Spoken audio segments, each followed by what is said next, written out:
Good day everyone, and welcome to the channel. It's Londononion here with a Back 4 Blood weapons review.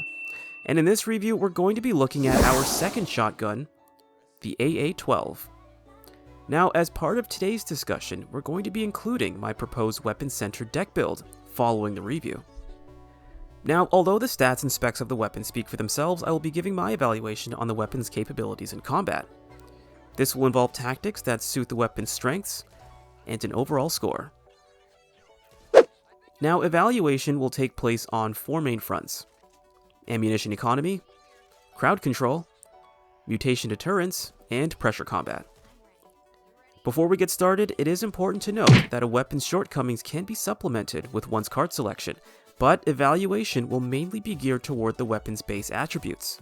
Additionally, one's character choice can make a weapon somewhat more forgiving, meanwhile difficulty selection can accentuate or soften the downsides.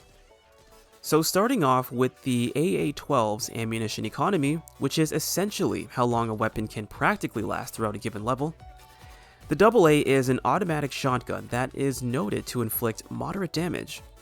Now, although it is automatic, the fire rate is easy to control, which aids with ammo preservation.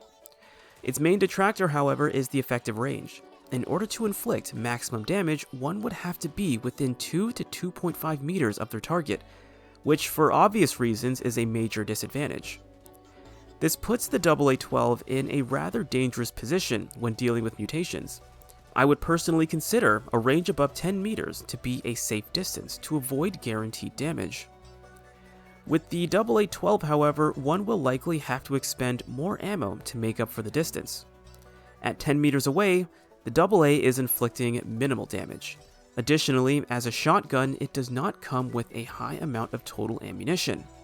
If one is not disciplined when facing off with Ridden, they can expend their ammo at a dangerous rate and be stuck with their secondary. Next, we will cover crowd control. Depending on one's corruption cards and main events in a given stage, crowd control will be more or less an important constituent in one's survival. Higher difficulties will likely create a greater need for effective crowd control. The AA12 is probably one of, if not the most, capable weapon of clearing out a crowd, and it holds 12 rounds per magazine, which is the highest in its class. Its automatic fire feature and spread are what allows it to be extremely effective with a group of Ridden. Even while on the move, the AA12 is easily capable of making a clear pathway without having to rely on aiming down one's sights. This only increases its efficacy in the realm of crowd control.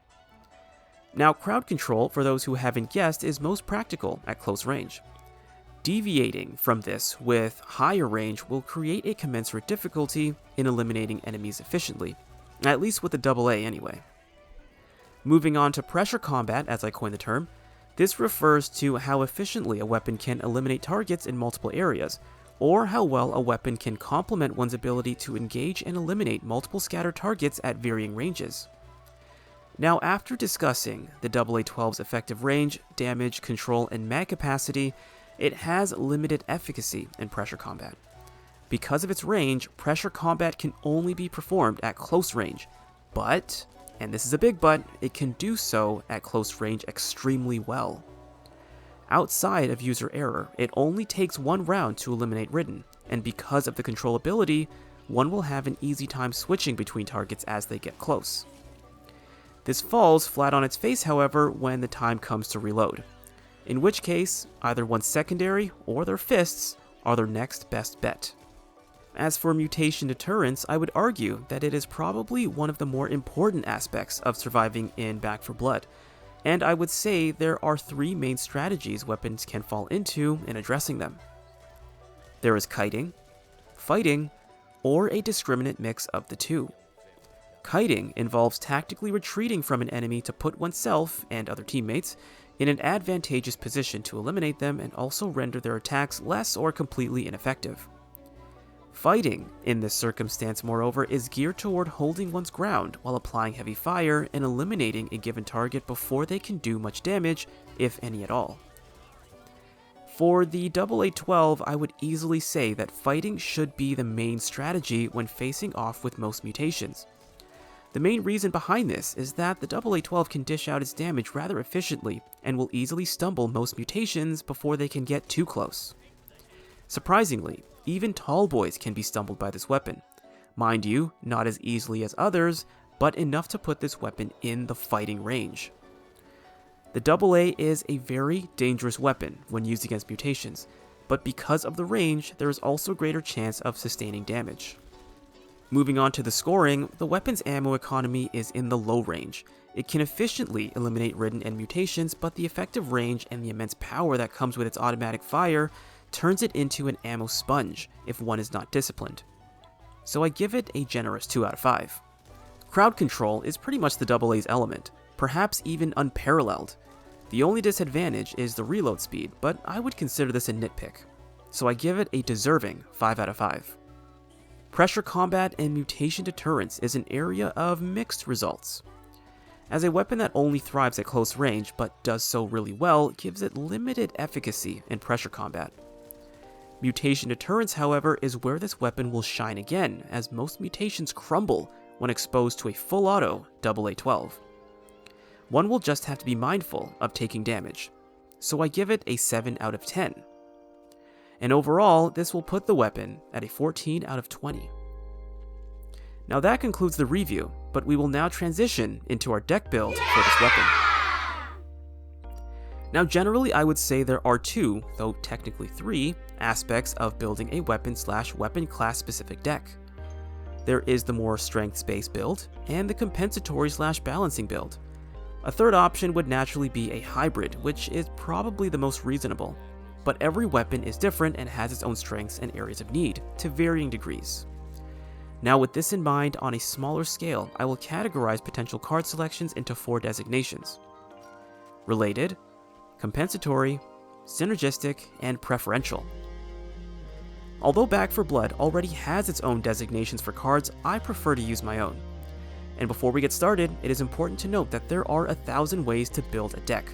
The most I can do is showcase how I prefer to optimize this weapon's performance. So starting off with the related cards. Related cards are the ones that directly impact/buff the attributes or effects of a given weapon/weapon class. The cards in this category are Buckshot Bruiser, Scattergun Skills, Shell Carrier, and Rolling Thunder. Buckshot Bruiser grants a quarter of a temporary health unit for every pellet that hits a target. Scattergun Skills increases reload speed by 40% with shotguns. Shell Carrier grants a 30% increase in ammo capacity and 10% increase in damage. Lastly, Rolling Thunder increases shotgun damage by 10% and grants a 35% increase to movement speed while firing. For those who have been following this series of reviews and deck builds, you'll already know that when choosing between specialization and balance, I typically prefer specialization. Now, the AA12 shotgun is already a high damage weapon, despite its description, so naturally I won't shy away from cards that increase the damage even further. In regards to Scattergun Skills, having a 40% increase in reload speed would only help the weapon's efficacy, since it will mainly be used in close range combat. Buckshot Bruiser is an interesting card since it generates temporary health. This is good for replenishing damage that one is likely to sustain while using this weapon. Now moving on to the compensatory cards. Compensatory cards are meant to counteract the weapon's main weaknesses or balance out its areas of need. In the AA12's case, its main areas of need are effective range, accuracy, and to some extent reload speed. Unfortunately, there are no cards that cater to effective range, only attachments, so that aspect is at the mercy of RNG. Now as a shotgun, accuracy was never meant to be an area of strength, but with an automatic feature it is nice to have in order to minimize wasted shells. With that said, I choose Quick Kill for a 50% increase in accuracy, Front Sight Focus for an additional 20% increase in accuracy, Mag Coupler, which increases reload speed by 50%, and Reload Drills for an additional 20% increase in reload speed. Now, Quick Kills disables ADS, so this makes the use of Mag Coupler, which offers the highest reload speed buff, a worthwhile option. Moving on to the Synergistic Cards. These are cards that have impacts to increase the areas of strength or work to optimize the effects of other cards or one's choice of character. Now, the cards I chose were Marked for Death, Confident Killer, and Shredder. Marked for Death grants a 10% damage increase for the team to pinged enemies. Confident Killer increases damage dealt by 1% for each mutation eliminated and stacks up to 15%. Shredder increases damage by 1% with each bullet that hits and stacks up to 15%. This must be maintained within 3 seconds, otherwise the damage resets. All of these card picks were in the name of increasing damage, which technically sits in the average range, but the devastation is a strength on its own. These cards will ultimately make dealing with mutations much more efficient. Our last area of card selection is the Preferential Cards. These are cards that are completely unrelated to the weapon and its strengths/weaknesses, but are still a useful perk, and this is where the most nuance can take place. Given that we have 4 slots left, I choose to give it to Grenade Pouch, Durable, Body Armor, and Motorcycle Helmet. Grenade Pouch grants an extra offensive throwable. Durable increases trauma resistance by 15% and health by 5 units. Body Armor increases trauma resistance by 25% but decreases ammo capacity by 15%. Lastly, Motorcycle Helmet grants 15% damage resistance and 10 units of additional health. However, it also disables ADS, but with the increased accuracy granted in our compensatory discussion, this is no longer a significant aspect of the card.